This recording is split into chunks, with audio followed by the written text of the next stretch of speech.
Didier Tessier a 60 ans. Il y a 10 ans, à l'âge de 50 ans, on lui a diagnostiqué la maladie de Parkinson. Cet hôtelier a dû arrêter de travailler. Ses symptômes compliquaient trop son quotidien.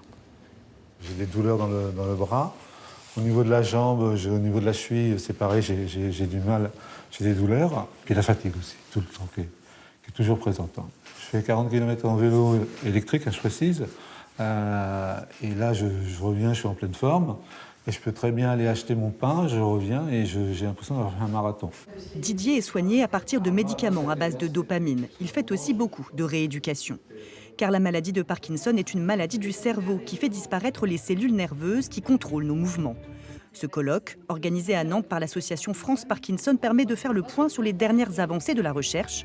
Parmi les travaux, une découverte faite par des chercheurs nantais à partir de prélèvements de tissus intestinaux. On s'est rendu compte qu'à partir de simples biopsies, on pouvait avoir une identification des lésions qui étaient les mêmes lésions que celles qui sont présentes dans le cerveau. Et donc on peut postuler que finalement le tube digestif et les neurones du tube digestif seraient comme une sorte de fenêtre sur le cerveau et que le fait de l'analyser permettrait du vivant du patient d'analyser les processus qui sont liés à la maladie. Pour peut-être, je dis bien peut-être, penser que l'intestin pourrait jouer un rôle dans le développement de la maladie. Sensibiliser aux symptômes de la maladie chez les 50-57 ans reste une priorité du milieu médical. En France, 270 000 personnes sont atteintes de la maladie de Parkinson et 25 000 cas se déclarent chaque année.